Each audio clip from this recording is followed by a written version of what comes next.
ஒரு நாட்டின் அடிப்படை மற்றும் உயரிய சட்டம்ன்றது அரசியலமைப்பு லாஸ்ட் கிளாஸ்ல பார்த்துருக்கோம்.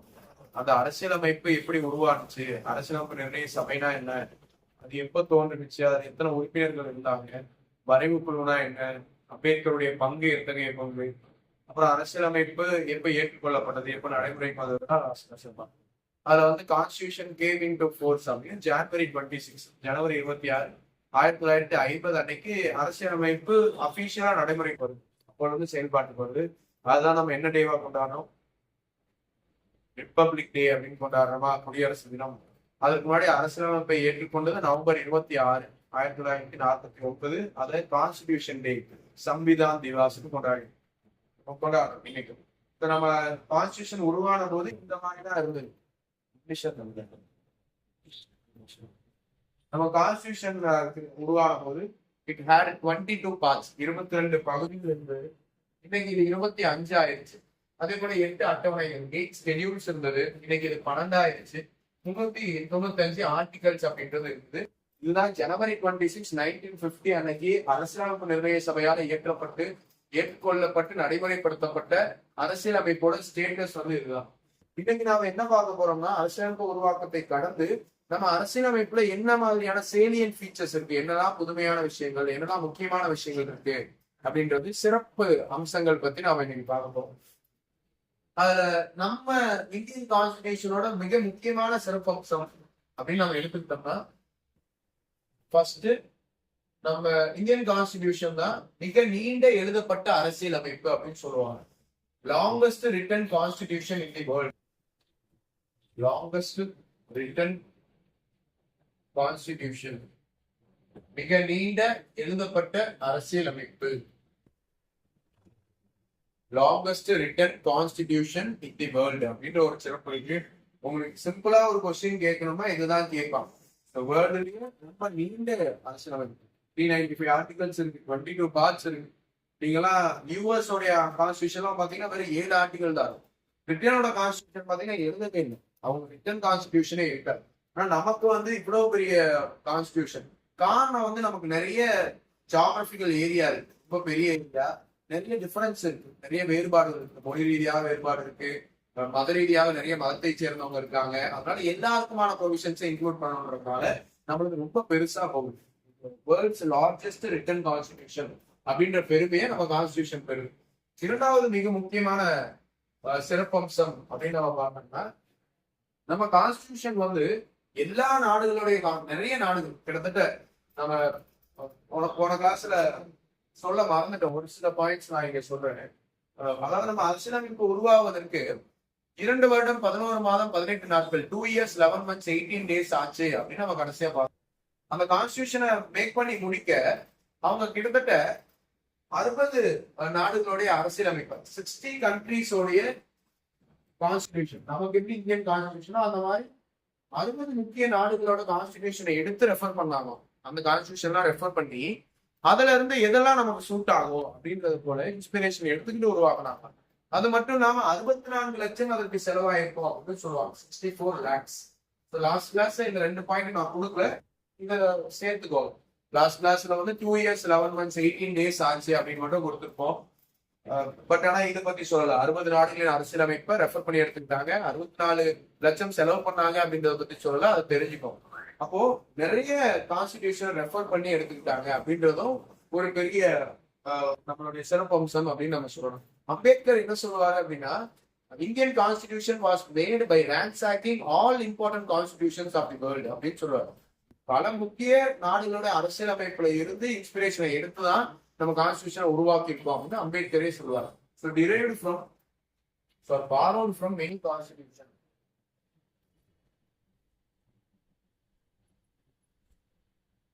பல நாடுகளின் அரசியலமைப்பில் இருந்து பெறப்பட்டது. From many constitutions. இந்த இடம் இதுல இருந்து நமக்கு நிறைய எக்ஸாம்ஸ் பிரிலிம்ஸ்ல நமக்கு கேள்வி வரும். எந்த விஷயத்தை எங்க இருந்து எடுத்துக்கிட்டோம்? உதாரணத்துக்கு ஃபண்டமெண்டல் ரைட்ஸ் அப்படின்றத யூஎஸ் பார்த்து நம்ம எடுத்துக்கிட்டோம். ஃபண்டமெண்டல் டியூட்டிஸ் நம்ம ஒண்ணு இருக்கும், அதை வந்து ரஷ்யாவை பார்த்து நம்ம எடுத்துக்கிட்டோம். அந்த மாதிரி எந்ததெல்லாம் எங்க இருந்து நம்ம கடன் வாங்கிக்கிட்டோம் அப்படின்னு ஒரு கேள்வி டைரக்டா கேட்பான். ஸோ அதெல்லாம் நம்ம எழுதுறேன் அப்படியே நோட் பண்ணிக்கிறோம், எதை எங்க இருந்து வாங்கிக்கிட்டோம். முதல்ல நம்மளுடைய கான்ஸ்டிடியூஷன்ல 1935 கவர்மெண்ட் ஆஃப் இந்தியா ஆக்ட், இந்திய அரசு சட்டம் 1935 இந்திய அரசு சட்டம்னு ஒரு சட்டம் வந்திருக்கும். அந்த சட்டத்துல இருந்து என்னதான் நம்ம பாரோ பண்ணிக்கிட்டோம் அப்படின்னு பாத்தீங்கன்னா, நம்மளுடைய பெடரல் ஸ்கீம், அதாவது கூட்டாட்சி முறை அப்படின்றதே இங்க இருந்து நம்ம எடுத்துக்கிட்டதுதான். கூட்டாட்சி முறை, பெடரல் ஸ்கீம் அப்படின்றதே 1935 இந்திய அரசு சட்டம், கவர்மெண்ட் ஆஃப் இந்தியா ஆக்ட், இங்க இருந்து எடுத்துக்கிட்டோம். நீங்க ஃபர்ஸ்ட் டைம் படிக்கிறீங்கன்னா அந்த ஜிஓஐ ஃபுல்லா கூட எழுதிக்கோங்க, கவர்மெண்ட் ஆஃப் இந்தியா ஆக்ட். அங்க இருந்து நம்ம கூட்டாட்சி முறை அப்படின்றத எடுத்துக்கிட்டோம். கூட்டாட்சி முறைனா என்னன்றதை நம்ம போக போக பார்க்க போறோம். பெடரல் ஸ்கீம் எடுத்துக்கிட்டோம். அதே போல ஆபீஸ் ஆஃப் கவர்னர், ஆளுநருடைய பதவியே அங்க இருந்து பார்த்துதான் நம்ம எடுத்துக்கிட்டோம். Office of governor, office of governor 2. மூன்றாவது மிக முக்கியமான விஷயங்கள் மட்டும் நான் மென்ஷன் பண்றேன். மூணாவது வந்து எமர்ஜென்சி ப்ரொவிஷன்ஸ், அவசர கால விதிகளை வந்து இங்க இருந்து தான் எடுத்துட்டோம். எமர்ஜென்சி ப்ரொவிஷன்ஸ், அவசர கால விதிகள் அப்படின்றத எடுத்துக்கிட்டோம். Emergency provisions. அதே போல ஜுடிஷியரி, நீதித்துறை, அதனுடைய ஸ்ட்ரக்சர். நீதித்துறை இப்போ நமக்கு 3 அடுக்கு நீதித்துறை இருக்குன்னு சொல்லலாம். டிஸ்ட்ரிக்ட் கோர்ட், சபார்டினேட் கோர்ட் ஒரு அடுக்குல, அதுக்கு அடுத்து ஹை கோர்ட், அதுக்கு அடுத்து சுப்ரீம் கோர்ட். 3 டயர் ஜுடிஷியரின்னு சொல்லுவாங்க. இதுதான் நம்ம எந்த வழக்குனாலும் நம்ம டக்குனு போய் சுப்ரீம் கோர்ட் போக மாட்டோம். ஒரு சபார்டினேட் கோர்ட் போவோம், அங்கிருந்து டிஸ்ட்ரிக்ட் கோர்ட் போகும், அதுக்கப்புறம் ஹை கோர்ட், அதுக்கப்புறம் ஜுடிஷியரி. இந்த ஸ்ட்ரக்சர் இருக்குல்ல, இந்த ஸ்ட்ரக்சரை வந்து இந்த ஆக்டை பார்த்து தான் நம்ம எடுத்துக்கோம். இந்த 3 டயர் ஜுடிஷியரியில இருக்க ஸ்ட்ரக்சர் அங்க இருந்தா எடுத்துக்கோம். அதே போல public service commission, public service commission, பொதுப்பணியாளர் தேர்வாணையம். நமக்கு யூனியன் பப்ளிக் சர்வீஸ் கமிஷன் இருக்கா, அதே போல தமிழ்நாடு பப்ளிக் சர்வீஸ் கமிஷன் இருக்கா. இந்த செட்டப்பே நம்ம 1935 கவர்மெண்ட் ஆஃப் இந்தியா ஆக்ட பார்த்துதான் நம்ம எடுத்துக்கிட்டோம். நம்ம கான்ஸ்டிடியூஷன் இதெல்லாம் இருக்கு. முக்கியமானது எழுதியிருக்கேன். கூட்டாட்சி முறைன்றத கவர்மெண்ட் ஆஃப் இந்தியா ஆக்ட்ல இருந்து எடுத்துக்கிட்டோம். ஆபீஸ் ஆஃப் கவர்னர், கவர்னர் அப்படின்ற பதவியே அந்த ஆக்ட்ல இருந்து தான் நம்ம கடன் வாங்கிக்கிட்டோம். எமர்ஜென்சி, அவசர கால நிலை. உதாரணத்துக்கு போர் சூழல்கள்லாம் அவசர காலத்துல நம்மளுடைய பவர் ஸ்ட்ரக்சரே மாறும். அந்த எமர்ஜென்சி ப்ரொவிஷனையும் நம்ம கவர்மெண்ட் ஆஃப் இந்தியா ஆக்ட்ல இருந்தா எடுத்துக்கிட்டோம். ஜுடிஷியரி, நீதித்துறையோட 3 டயர் ஸ்ட்ரக்சர் அப்படின்றத அங்க இருந்து எடுத்துக்கிட்டோம். அதான் அந்த 3 அடுக்குமுறை, 3 டயர் அப்படின்றது எழுதிட்டோம். 3 டயர் ஸ்ட்ரக்சர், 3 அடுக்குமுறை அப்படின்றத எடுத்துக்கிட்டோம். பப்ளிக் சர்வீஸ் கமிஷன், பொதுப்பணியாளர் தேர்வாணையங்கள், பொதுப்பணியாளர் தேர்வாணையங்களும் கவர்மெண்ட் ஆஃப் இந்தியா ஆக்ட்ல எடுத்துக்கிட்டோம். எழுதிட்டீங்களா? மாத்திட்டுமா? அடுத்து இந்த மாதிரி நிறைய நாடுகள் வந்து வாங்கிப்பாங்க சேர்ந்து. அதுக்கு அடுத்து யூகே கிட்ட இருந்து, பிரிட்டன், யூகே யுனைடெட் கிங்டம், பிரிட்டன்ல இருந்து நம்ம என்னெல்லாம் கடன் வாங்கிக்கிட்டோம் அப்படின்னு பார்த்தீங்கன்னா, பிரிட்டன் தானே நம்மளை அடிமைப்படுத்தி ஆட்சி பண்ணலாம். அப்ப அவங்க கிட்ட இருந்து பாராளுமன்ற முறைப்படியான அரசாங்கம், parliamentary form of government, parliamentary form of government, பாராளுமன்ற முறைப்படியான அரசாங்கம் அப்படின்றத அங்கிருந்து எடுத்துக்கிட்டோம். 2வது சட்டத்தின் ஆட்சி அப்படின்னு சொல்லுவாங்க, ரூல் ஆஃப் லா. சட்டத்தின் ஆட்சி அப்படின்றத யூகே நாம கடன் வாங்கிக்கிட்டோம். 3வது கேபினெட் சிஸ்டம், கேபினெட் முறை, அமைச்சரவை கேபினெட்னு சொல்லுவாங்க. Cabinet system we borrowed it from UK. Single citizenship, we have a single citizenship, so we borrowed single citizenship from UK. ஒற்றை குடியுரிமை அப்படின்றத அங்க இருந்து வாங்கிட்டோம். சிங்கிள் சிட்டிசன்ஷிப், ஒற்றை குடியுரிமை. 5வது ப்ரொசீஜர் ஆஃப் மேக்கிங் லாஸ், சட்டம் இயற்றும் நடைமுறை. அந்த ப்ரொசீஜர் ஆஃப் மேக்கிங் லாஸ், சட்டம் இயற்றும் நடைமுறை. சட்டம் இயற்றும் நடைமுறை அப்படின்றத பிரிட்டனை பார்த்து நம்ம எடுத்துக்கிட்டோம். ரிட்ஸ், நீதி பேராணைகள், ப்ரெரோகேட்டிவ் ரிட்ஸ் அப்படின்னு சொல்லுவாங்க. ப்ரெரோகேட்டிவ் ரிட்ஸ், நீதி பேராணைகள். நீதி பேராணைகள் we borrowed it from UK, Britain Constitution.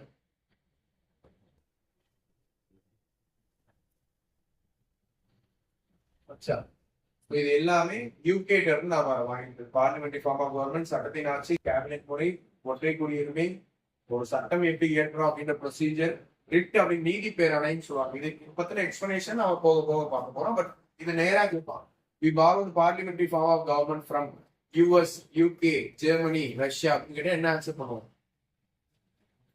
பாராளுமன்ற முறை parliament we borrowed parliamentary form of government from US, UK, Germany, Russia அப்படின்னு கேட்ட என்ன ஆன்சர்? UK. அதான் நீங்க பார்த்துட்டு இருக்கோம். UK நம்ம ஆன்சர் போடுவோம். சரியா? இது அப்படியே கொடுத்து கேட்போம். we borrowed a single citizenship from அல்லது we borrowed rule of law. Rule of law அப்படின்றது எங்க இருந்து நம்ம பெற்றுக்கொண்டோம் அப்படின்னு கேட்டா என்ன ஆன்சர்? UK, Britain. சரியா? அடுத்து மிக முக்கியமா US, united states of America. யூஎஸ்ஏல இருந்து என்னெல்லாம் நம்ம எடுத்துக்கிறோம் அப்படின்றது. முதல்ல ஃபண்டமெண்டல் ரைட்ஸ், அடிப்படை உரிமைகள். ஃபண்டமெண்டல் ரைட்ஸ் அப்படின்றதையும் நம்ம யூஎஸ் பார்த்து தான் எடுத்துக்கிறோம். Fundamental rights. ரெண்டாவது ஜுடிஷியல் ரிவ்யூ, நீதி புனராய்வு அப்படின்னு சொல்லுவாங்க. Judicial review.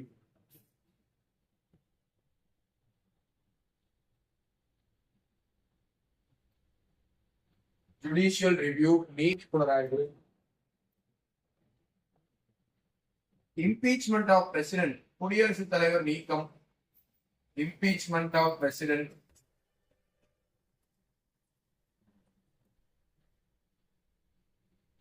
குடியரசுத் தலைவர் பதவி நீக்கம் செய்யற அந்த ப்ரொசீஜர் நம்ம யூஎஸ் இருந்து எடுத்துக்கிட்டோம். நாலாவது removal of judges. Removal of judges, நீதிபதிகளை நீக்கம் செய்யும் முறை அப்படின்றத எடுத்துக்கிட்டோம் யூஎஸ்ல இருந்து. அஞ்சாவது பிரியாம்பிள், முகவுரை அப்படின்றத அவங்கள பார்த்து இன்ஸ்பயர் ஆகி எடுத்துக்கிட்டோம். பிரியாம்பிள்.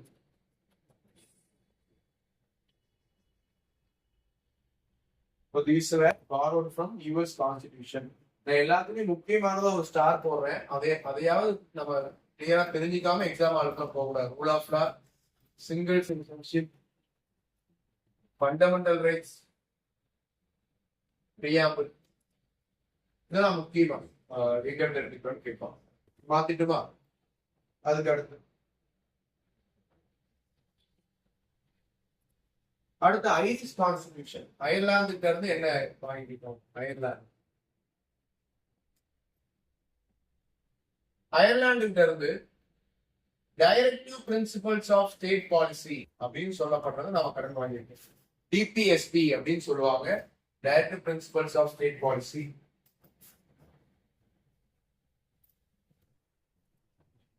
ரெண்டாவது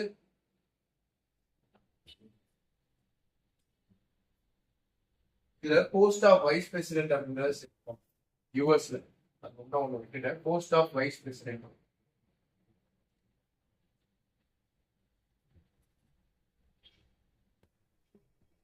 துணை குடியரசுத் தலைவர் பதவியை நாம யூஎஸ் பார்த்து தான் எடுத்துக்கோம்.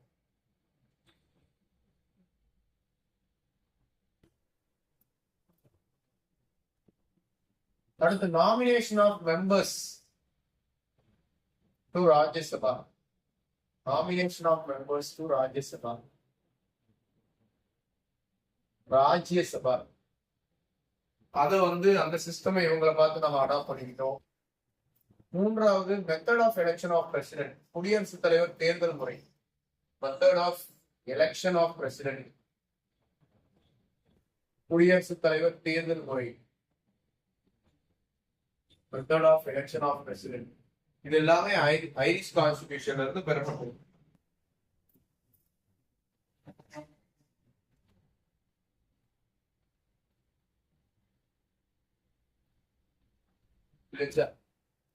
அடுத்து நான்காவது கனடியன் கான்ஸ்டிடியூஷன். கனடால இருந்து என்ன எடுத்துக்கிட்டோம்? எஞ்சிய அதிகாரங்கள், ரெசிடியூரி பவர்ஸ்.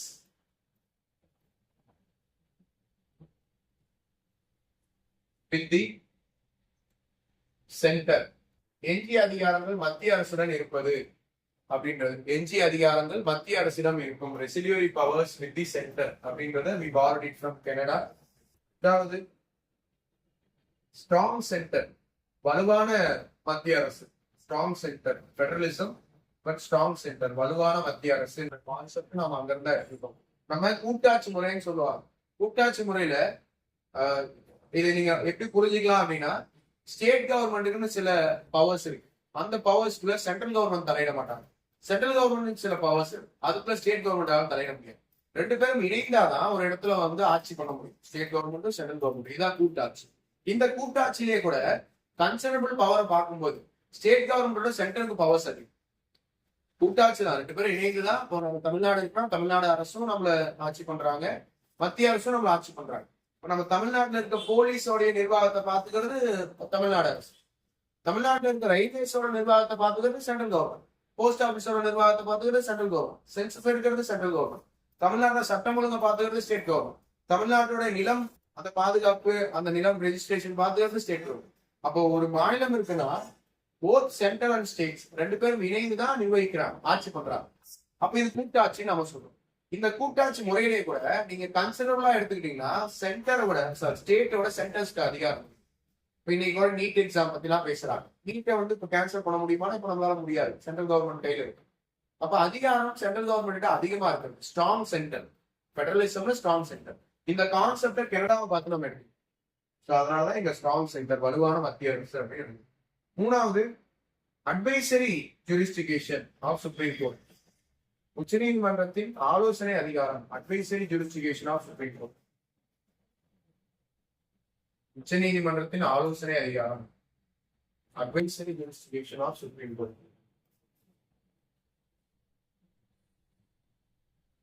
புரியுதா? அடுத்து நான்காவது,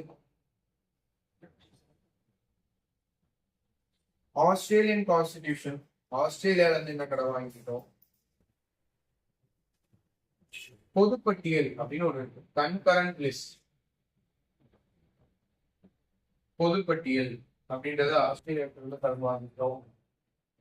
freedom of trade and commerce, freedom of trade and commerce.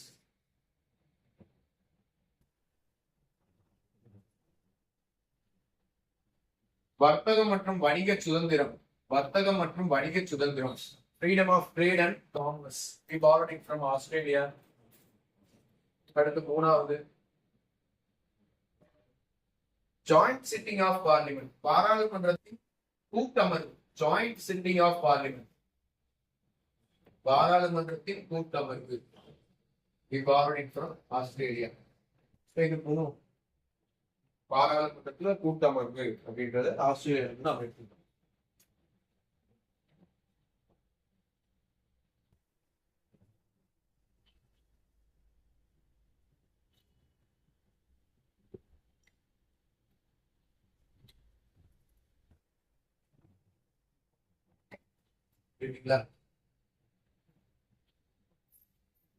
வந்து south Africa,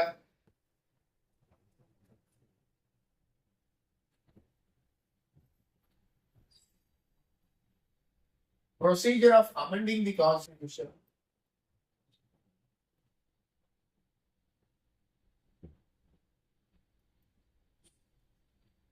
Procedure of amending the constitution. அரசியலமைப்பை திருத்தம், அரசியலமைப்பு திருத்தம் அப்படின்றது அங்கிருந்தா இருக்கு. Procedure of amending the constitution. Election of members to Rajya Sabha, Rajya Sabha members elections.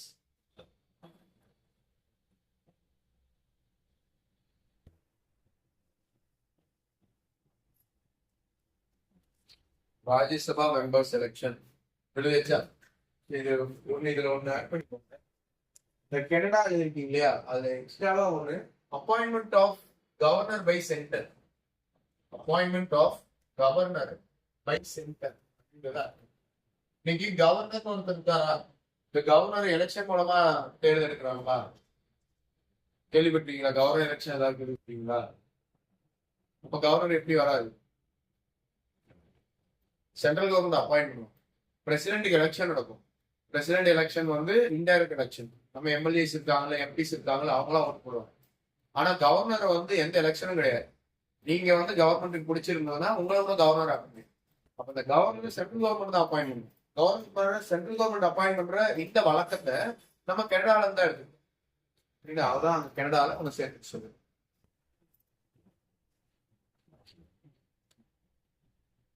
ஒரு Rajya Sabha மெம்பர்ஸோடைய elections வந்து south ஆப்பிரிக்கால இருந்து எடுத்துக்கிட்டோம்.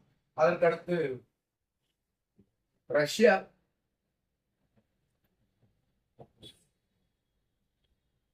ரஷ்யால இருந்து ஃபண்டமெண்டல் டியூட்டிஸ் யூஎஸ்எஸ்ஆர் அப்படின்னு போட்டுருவோம். யூஎஸ்எஸ்ஆர் சோவியத் ரஷ்யா, அங்க இருந்து ஃபண்டமெண்டல் டியூட்டிஸ் எடுத்துக்கிட்டோம். அடிப்படை கடமைகள் அப்படின்றத அங்க இருந்து கடன் வாங்கிட்டோம். அண்ட் தென்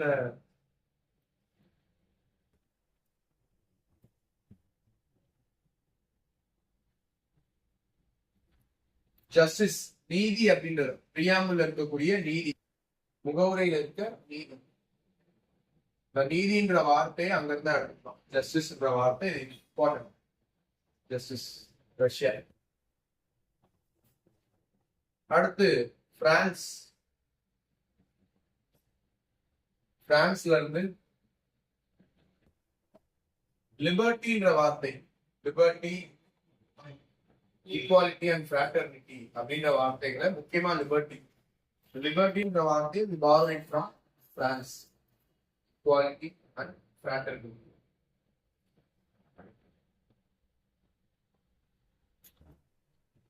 சுதந்திரம், சமத்துவம், சகோதரத்துவம் அப்படின்னு சொல்லப்படுற liberty, equality and fraternity we borrowed it from France. நம்ம ரிப்பப்ளிக் ஸ்டேட்டஸ், நம்ம நாடு ரிப்பப்ளிக் கண்ட்ரின்னு சொல்றோம் இல்லையா, அந்த head of the state is elected.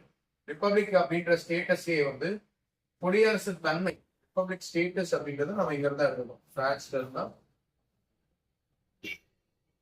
நம்ம ரிப்பப்ளிக் ஸ்டேட்டஸ எடுத்துக்கொண்டோம்.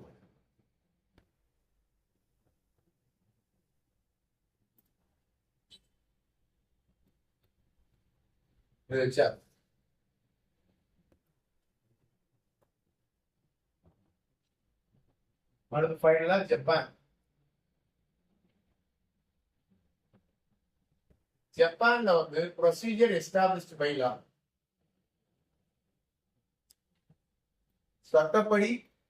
சட்டப்படியான செயல்முறைகள், ப்ரொசீஜர் எஸ்டாப்ளிஷ்ட் பை லா அப்படின்னு ஒரு கான்செப்டை நம்ம ஃபாலோ பண்ணிட்டோம். Establish by law. இதுல இருந்து கேள்வி கட்டாயமா இருக்கும். ஃபண்டமெண்டல் ரைட்ஸ் எங்க இருந்து பாரோ பண்ணோம், டிபிஎஸ்பி எங்க இருந்து பாரோ பண்ணோம், ஆபீஸ் ஆஃப் கவர்னர் எங்க இருந்து பாரோ பண்ணோம், இதெல்லாம். இன்னும் ஃபைனலா ஜெர்மனி சொல்ல வரது ரொம்ப முக்கியம். ஜெர்மனி வெய்மர் கான்ஸ்டிடியூஷன் அப்படின்னு சொல்லுவாங்க. ஜெர்மன் கான்ஸ்டிடியூஷன் வெய்மர் கான்ஸ்டிடியூஷன் சொல்லுவாங்க. ஜெர்மனியில இருந்து suspension of fundamental rights during emergency, emergency காலகட்டத்தில் அடிப்படை உரிமைகளை நிறுத்தி வைப்பதுன்ற கான்செப்டை we borrowed it from Germany. Suspension of fundamental rights during emergency. Suspension of fundamental rights during emergency. இது இம்பார்ட்டன்ட். இது ஒரு இம்பார்ட்டன்ட் கொடுப்போம். வெய்மர் கான்ஸ்டிடியூஷன் அப்படின்னு கொடுக்கலாம், அல்லது ஜெர்மன் கான்ஸ்டிடியூஷன்.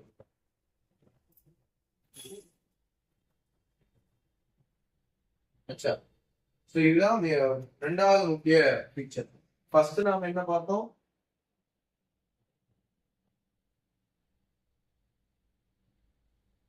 ஃபர்ஸ்ட் கிளாஸ்ல இந்திய அரசியலமைப்பின் உருவாக்கம் பார்த்தோம்.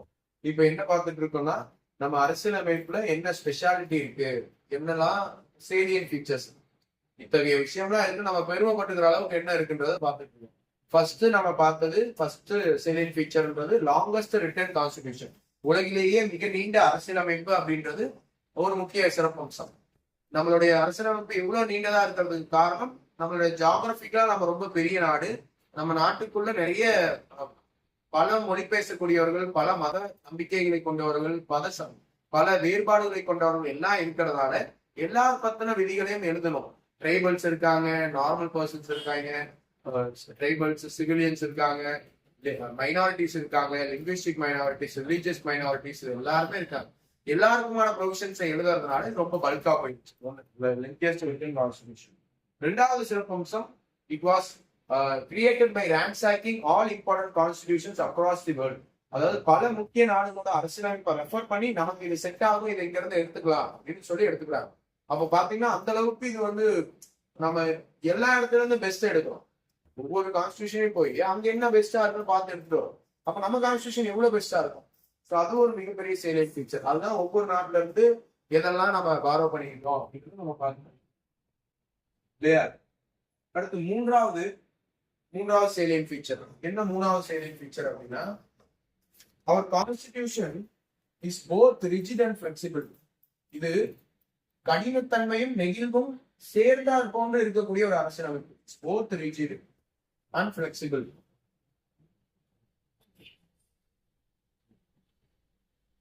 சார் அது என்ன sir both rigid and flexible அப்படின்னா? நம்ம கான்ஸ்டிடியூஷன் உருவாக்கிட்டாங்க. நீங்க யோசிச்சு பாருங்க, 1950 இந்த கான்ஸ்டிடியூஷன் வந்து உருவாக்கியிருக்காங்க. இப்போ இதை நீங்க எப்படி புரிஞ்சுக்கலாம்னா, ஒண்ணும் இல்ல, இன்னைக்கு நீங்க வேர் பண்ற ட்ரெஸ்ஸே எடுத்துக்கோங்க. இப்போ பிரசன்ட்ல நீங்க பாக்குற ட்ரெண்ட் என்ன அப்படின்னா, பேகி பேண்ட் அப்படின்றது ட்ரெண்ட்ன்றாங்க. பேகி பேண்ட போட்டுருக்காங்க. ஒரு 5 வருஷத்துக்கு முன்னாடி 10 வருஷத்துக்கு முன்னாடி போனோம்னா பென்சில் ஃபிட் அப்படின்ற ஒரு ட்ரெண்ட் இருக்கும். பூட் கட்னு ஒரு ட்ரெண்ட் இருக்கும். அது இன்னும் ஒரு 20 வருஷத்துக்கு முன்னாடி போனோம்னா பென்ஸ் பேண்ட்னு ஒரு இது இருக்கும். ஹேர் ஸ்டைல்லே வித்தியாசமா. அப்பெல்லாம் பாத்தீங்கன்னா நிறைய முடி வச்சிருக்கிறது ஸ்டைலா இருக்கும். இன்னைக்கு கம்மியா முடி, பஸ் கட்டுன்றாங்க. அப்போ இவ்வளவு காலகட்டத்துல நீங்க யோசிக்கும் ஒரு 10 வருஷத்துக்குள்ள இவ்வளவு ட்ரெண்ட் எல்லாம் மாறுது. ஆனா நீங்க 1950 எழுதுன கான்ஸ்டிடியூஷன் இன்னைக்கும் பொருத்தமா இருக்கு இல்லையா? இது ஆச்சரியப்படுற விஷயம் தானே. எதனால இவ்வளவு பொருத்தமா இருக்குன்னா, இது காலத்துக்கு ஏற்ற மாறக்கூடிய தன்மை இருக்கு. உதாரணத்துக்கு ஏதாவது ஒரு ப்ரொவிஷன் இதுல பத்தல, இப்போதைய சூழலுக்கு இதுல இருக்க கான்ஸ்டிடியூஷன்ல இருக்க விஷயங்கள் பத்தலன்னா புதுசா நம்ம எதை வேணாலும் ஆட் பண்ணிக்கலாம். அதை திருத்தி கான்ஸ்டிடியூஷன் அமெண்ட்மெண்ட்னு சொல்லுவாங்க. அமெண்ட்மெண்ட்னு ஒரு வார்த்தையை பயன்படுத்துவாங்க. அமெண்ட்மெண்ட் அப்படின்னா திருத்தல். கான்ஸ்டிடியூஷன் இருக்கு ஏதோ ஒரு விஷயத்த மாற்றி அமைப்பது, புதுசா சேர்ப்பது, இது வந்து அமெண்ட்மெண்ட். அப்ப நீங்க அமெண்ட் பண்ணி புதுசா எதை வேணாலும் சேர்த்துக்கலாம். அதாவது அவுடேட் ஆன விஷயத்த நீங்க ரிமூவ் பண்ணிக்கலாம். ஒரு எக்ஸாம்பிளுக்கு சொல்லணும் அப்படின்னா, ஆங்கிலோ இந்தியன்ஸ் அப்படின்ற ஒரு கம்யூனிட்டி இருப்பாங்க. அந்த ஆங்கிலோ இந்தியன்ஸ்க்கு ஃபர்ஸ்ட் எல்லாம் அவங்களுக்கு வந்து லெஜிஸ்லேட்டிவ் அசம்பிளிலையும், நம்ம சட்டமன்ற வரைக்கும் 234 பேர் இருக்காங்க. அதே போல லோக்சபா இவங்கெல்லாம் இடஒதுக்கீடு கொடுத்துட்டு இருந்தாங்க. அவங்களுக்கு ரிசர்வேஷன் சீட்ஸ் கொடுத்துட்டு இருந்தாங்க. ஆனா இன்னைக்கு ஆங்கிலோ இந்தியன் கம்யூனிட்டி ரொம்ப குறைஞ்சிட்டாங்க. இப்ப அந்த ஆங்கிலோ இந்தியன் கம்யூனிட்டிக்கு ஒரு திருத்தம் பண்ணி அவங்களுக்கான ரிசர்வேஷனை கேன்சல் பண்ணிட்டோம் இன்னைக்கு. சரி, தேவைப்படுறதா அதை நம்ம கைவிட்டுட்டோம். தேவைப்படுற விஷயங்களை புதுசா ஆட் பண்ணிக்கிறோம். எக்கனாமிக்கலி வீக்கர் செக்ஷன் ஒரு புதுசா ஒன்று கிரியேட் பண்ணணும். பொருளாதாரத்தில் நலிவுற்றவர்களுக்கு ரிசர்வேஷன் கொடுக்கணும், புதுசா ஆட் பண்ணியிருக்கோம். அப்ப இத திருத்த முடியுது அப்படின்றதுனாலதான் இன்னைக்கும் இது வந்து நமக்கு பொருத்தமானதா இருக்கு. So it was flexible. இது வந்து திருத்த முடியுது, எளிதாக திருத்த முடியும். ஆனா எளிதாக திருத்த முடியுன்ற பொழுது இந்த எளிதாக திருத்த முடிகிற இடத்துல எல்லா விஷயத்தையும் அவ்வளவு எளிதாக திருத்துற மாதிரி வச்சுட்டோம்னு வச்சுக்கோங்களேன், அதுவும் ப்ராப்ளம் ஆயிடும்.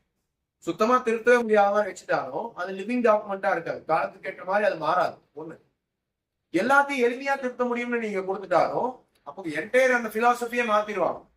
இப்போ கவர்மெண்ட் இப்ப யார் வந்து அரசர் இருக்காங்களோ அவங்க தான் மெஜாரிட்டி வச்சிருப்பாங்க பார்லிமெண்ட் தான் இதை திருத்த முடியும். அப்ப பார்லிமெண்ட் மெஜாரிட்டியில இருக்கவங்க அவங்களுக்கு ஏற்றாற் போல எல்லாத்தையும் மாத்தி அமைச்சிருவாங்க. அந்த கட்சியோட கொள்கைகளுக்கு ஏற்றாற் போல எல்லாத்தையும் மாத்தி அமைச்சிருவாங்க கான்ஸ்டிடியூஷன். அப்போ அந்த கான்ஸ்டிடியூஷனோட அந்த நேச்சரே பிலாசபியே காணாம போக வாய்ப்பு. அப்போ நம்மளுடைய கான்ஸ்டிடியூஷனை திருத்துறதுக்கு கடினமாவும் வைக்க கூடாது. ஏன்னா அது லிவிங் டாக்குமெண்டா இருக்காது, காலத்துக்கு ஏற்ப அட்ஜஸ்ட் ஆகாது. ஒண்ணு, கான்ஸ்டிடியூஷன் எல்லா இடத்துலயும் எளிமையா திருத்துற மாதிரியும் வைக்கக்கூடாது. ரொம்ப எளிமையா திருத்துற மாதிரி வச்சா நீங்களே எம்பி ஆனா என்ன பண்ணுவீங்க? எம்பியோட பதவி காலம் 5 வருடங்கள் அழிச்சுட்டு 50 வருடம் மாத்திப்பீங்க. இந்த கான்ஸ்டிடியூஷனை சொல்லுவோம் 5 வருடங்கள் அழிச்சுட்டு 50 வருடம் மாத்திப்போம். அப்படி எளிமையா திருத்துற மாதிரி வச்சா அதோட பிலாசபி இருக்குமா? மக்களாட்சி இல்லாம போயிடும். சர்வாதிகாரமா ஆயிரம் 50 வருஷம் மாத்திப்போம் நான் தான் எம்பி அப்படின்னு. அதனால சில இடங்கள்ல திருத்துவது கடினமாகவும் சில இடங்கள்ல திருத்துவது எளிமையாகவும் இருக்கும். அதுதான் நம்மளுடைய சிறப்பம்சம். It was not rigid or not flexible. It was both rigid and flexible. So both rigid and flexible சிறப்பம்சமா இருக்கும். 4வது, வி ஃபாலோ ஃபெடரலிசம். நம்ம கூட்டாட்சி முறை. மத்திய அரசு சொல்றதுதான் மாநிலங்கள் எல்லாத்தையும் கேட்கணும், மத்திய அரசு தான் எல்லாத்தையும் கட்டுப்படுத்தணும், அந்த மாதிரி முறையை நம்ம எடுத்துக்கணும். ஏன்னா ஒவ்வொரு மாநிலத்தோட தேவைகள், பிரச்சனைகள், கலாச்சாரம் வந்து வேற.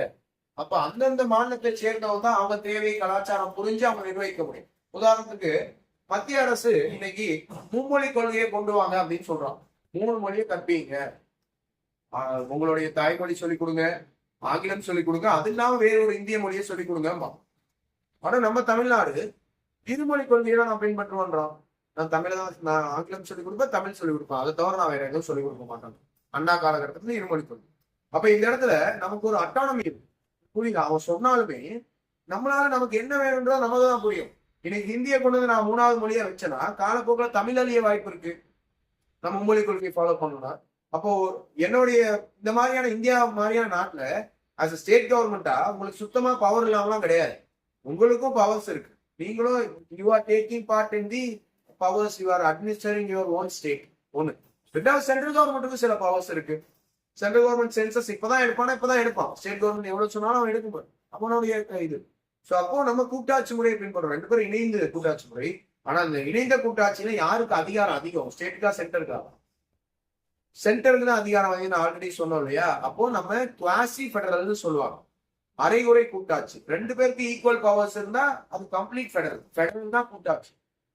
நீங்க எப்படி பேரண்ட் அண்ட் ஸ்டூடெண்ட்ஸ் இருக்கீங்க, சாரி பேரண்ட் அண்ட் சில்ட்ரன் இருக்காங்கன்னா நீங்க இதை எப்படி புரிஞ்சுக்கலாம்னா, பேரண்ட்ஸ் இருக்காங்கன்னா பேரண்ட்ஸ் வந்து எல்லா இடத்துலயும் டெசிஷன் எடுக்க மாட்டாங்க. சில முக்கியமான இடத்துல அவங்க டெசிஷன் எடுப்பாங்க. உங்களுக்கு தேவையான பர்சன், உதாரணத்துக்கு நீங்க உங்களுக்கு எப்ப மேரேஜ் பண்ணணும், உங்களுக்கு வந்து உங்களுக்கு எப்ப ஸ்கூல்ல கொண்டு போய் ஜாயின் பண்ணணும், உங்களுக்கு என்ன சமைச்சு கொடுக்கணும், இந்த மாதிரி முடிவுகள்லாம் பேரண்ட்ஸ் எடுப்பாங்க. லைக் சென்ட்ரல் கவர்மெண்ட் சில முடிவுகள் அவங்க எடுப்பாங்க. ஆனா உங்களுக்கு சில உரிமையும் இருக்கும், உங்களுக்கு சில அதிகாரம் இருக்கும். நீங்க எப்படி ட்ரெஸ் பண்ணணும், என்ன கலர் ட்ரெஸ் பண்ணணும், நீங்க எப்படி ஆக்ட் பண்ணிக்கணும், நீங்க யார லைஃப் பார்ட்னரா சூஸ் பண்ணணும், அந்த மாதிரி உங்களுக்கும் சில அதிகாரம். அப்ப இதுதான் ஒரு கூட்டாட்சி. பேரண்ட்ஸ் சென்ட்ரல் கவர்மெண்ட் மாதிரி, நீங்க உங்களை வந்து ஸ்டேட் கவர்மெண்ட் மாதிரி நினைச்சுக்கோங்க. ஆனா 2 பேர்ல யாருக்கு அதிகாரம் அதிகம்னு கேட்டா நீங்க யாருன்னு சொல்லுவீங்க? பேரண்ட்ஸ்க்கா சில்ட்ரனுக்கான்னு கேட்டா ஃபைனலி பேரண்ட்ஸ் தான். ஒரு கட்டம் வரைக்கும் பேரண்ட்ஸ் தான். நீங்க இதை பண்ணிதான் ஆகணும்னா அவங்க பண்ணிதான் ஆகணும். பேரண்ட்ஸ்க்காக ஒரு சிஸ்டம், ஒரு புரிஞ்சுக்கிறதுக்காக சொல்றேன். அதே போலதான் சென்ட்ரல் கவர்மெண்ட் ஸ்டேட் கவர்மெண்ட் 2 பேருக்கும் இதே கோஎக்ஸிஸ்ட். ஆனா சென்ட்ரல் கவர்மெண்ட் தான் இங்க பவர் அதிகமா இருக்கு. அப்ப இதை வந்து நீங்க ஃபெடரலிசம்னு சொல்ல முடியாது. பியூர் ஃபெடரலிசமா 2 பேரும் ஈக்குவலா இருக்கு. 2 பேரும் இங்க ஈக்குவலா இல்ல. ரைட்ஸ் இருக்கு, but central government is having upper hand. அப்ப இதான் பாதி கூட்டாட்சின்னு சொல்லுவோம், குவாசி ஃபெடரல்னு சொல்லுவோம். அந்த குவாசி ஃபெடரல் சிஸ்டமே ஒரு சிறப்பம்சம் தான். என்டையரா சென்ட்ரல் மட்டும் கண்ட்ரோல் பண்ணாம, அது என்டையரா ஸ்டேட்டுக்கு மட்டும் கொடுக்காம இது குவாசி ஃபெடரலா இருக்கும்.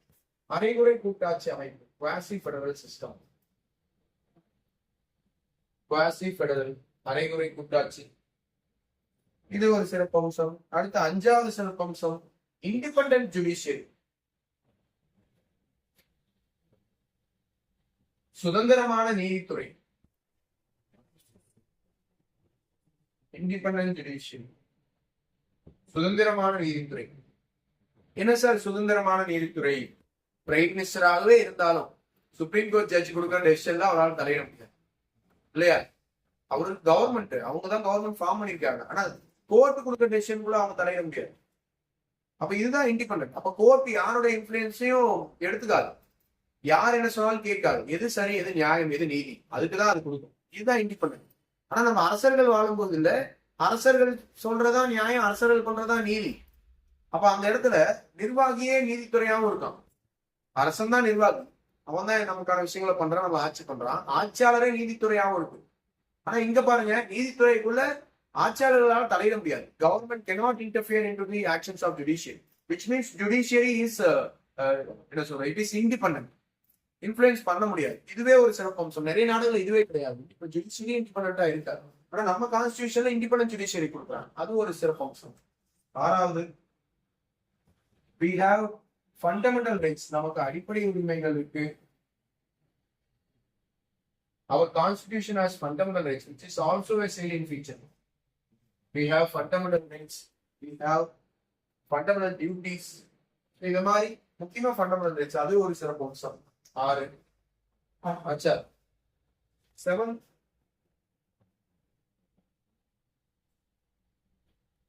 3-tier கவர்மெண்ட், 3 அடுக்கு அரசுகள் இருக்கு. 3 அடுக்கு அரசுகள்னா என்ன?